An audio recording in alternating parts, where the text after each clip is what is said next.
ഭാര്യയുമായുള്ള ലൈംഗിക ബന്ധത്തിന് തടസ്സമായതിന് കുഞ്ഞിനെ കൊലപ്പെടുത്തിയ പിതാവ്. ഇത്രയും ദുഷ്ടത നിറഞ്ഞ വൈകൃതമുള്ള മനുഷ്യരുണ്ടെന്ന് കേൾക്കുമ്പോൾ ഉള്ളുലയുന്നുണ്ടല്ലേ? തിരുവനന്തപുരം നെയ്യാറ്റിൻകരയിൽ 1 വയസ്സുള്ള സ്വന്തം മകനെ കൈമുട്ടുകൊണ്ട് ആഞ്ഞടിച്ച് കൊലപ്പെടുത്തിയ യുവാവ് ലൈംഗിക വൈകൃതമുള്ള വ്യക്തിയെന്നാണ് വിവരം. പ്രതി ഷിജിൽ നിരവധി സെക്സ് ചാറ്റ് ആപ്പുകളിൽ അംഗമാണെന്നും ഒട്ടേറെ സ്ത്രീകളുമായി ബന്ധമുണ്ടെന്നും പോലീസ് പറയുന്നു.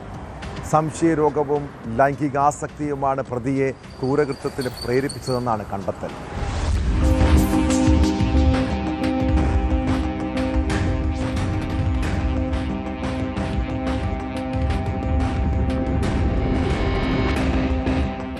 നെയ്യാറ്റിൻകരയിൽ 1 വയസ്സുകാരന്റെ കൊലപാതകത്തിലാണ് ഞെട്ടിക്കുന്ന വിവരങ്ങൾ പുറത്തുവന്നത്. ശാരീരിക ബന്ധത്തിന് കുഞ്ഞ് തടസ്സമായതാണ് കൊലപാതകത്തിന് കാരണമെന്ന് കുഞ്ഞിന് അമ്മ മൊഴി നൽകിയതായാണ് സൂചന. സംഭവ ദിവസം ഭാര്യയുമായി ശാരീരിക ബന്ധത്തിൽ ഏർപ്പെടുന്നതിനിടെ കുഞ്ഞെണീറ്റ് കരഞ്ഞതാണ് ഷിജിലിനെ പ്രകോപിപ്പിച്ചത്. ഉടൻ തന്നെ കുഞ്ഞിനെ എടുത്ത് മടിയിലിരുത്തി കൈമുട്ടുകൊണ്ട് അടിവയറ്റിൽ ആഞ്ഞടിക്കുകയായിരുന്നു. അതിഭീകരമായ വേദന കൊണ്ട് പൊളഞ്ഞ കുഞ്ഞിനെ ആശുപത്രിയിൽ കൊണ്ടുപോകാനും പ്രതി തയ്യാറായില്ല. ഏറെ നേരം അപേക്ഷിച്ച ശേഷമാണ് കുഞ്ഞിനെ ആശുപത്രിയിൽ എത്തിച്ചതെന്നാണ് ഭാര്യയുടെ മൊഴി. എന്നാൽ അതിനു മുൻപ് തന്നെ കുഞ്ഞ് മരിച്ചിരുന്നുവെന്ന് പോലീസ് വ്യക്തമാക്കുന്നു.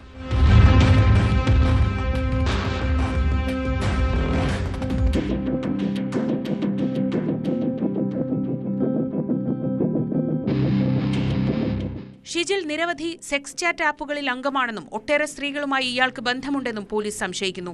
സെക്സ് ചാറ്റ് നടത്താനായി മാത്രം ഇയാൾ ഒരു ഗ്രൂപ്പ് ആരംഭിച്ചിരുന്നു. കുഞ്ഞിനെ നേരത്തെ തന്നെ പ്രതിക്ക് ഇഷ്ടമില്ലായിരുന്നു. ഇയാളുടെ മൊബൈൽ ഫോണിൽ നിന്ന് കുഞ്ഞിന്റെ ഒരേ ഒരു ചിത്രം മാത്രമാണ് കണ്ടെടുക്കാനായത്. അതും കുഞ്ഞിന്റെ കൈ ഒടിച്ച ശേഷമുള്ള ഫോട്ടോയാണെന്നും കുഞ്ഞിന്റെ അമ്മ കൃഷ്ണപ്രിയ മൊഴി നൽകി. ഗർഭം അലസിപ്പിക്കാൻ പലതവണ പ്രതി ശ്രമിച്ചിരുന്നെന്നും കൃഷ്ണപ്രിയയുടെ കുടുംബം പറയുന്നു. കുഞ്ഞിനു വേണ്ടി പണം ചിലവാക്കാനില്ലെന്നായിരുന്നു ഇയാളുടെ നിലപാട്. നല്ല ഭക്ഷണം പോലും നൽകിയില്ല.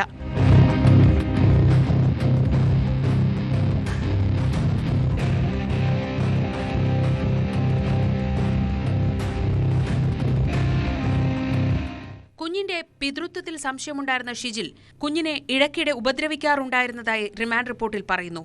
1 വയസ്സുകാരനെ കൊലപ്പെടുത്തിയ കേസിൽ അറസ്റ്റിലായ അച്ഛൻ ഷിജിലും കുടുംബവും സ്ത്രീധനത്തിന്റെ പേരിൽ ഭാര്യയെ ഉപദ്രവിച്ചിരുന്നതായി കൃഷ്ണപ്രിയയുടെ കുടുംബം ആരോപിച്ചു.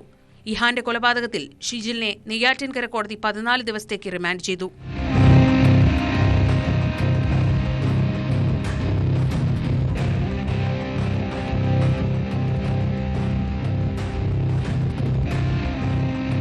ന്യൂസ് 18 തിരുവനന്തപുരം.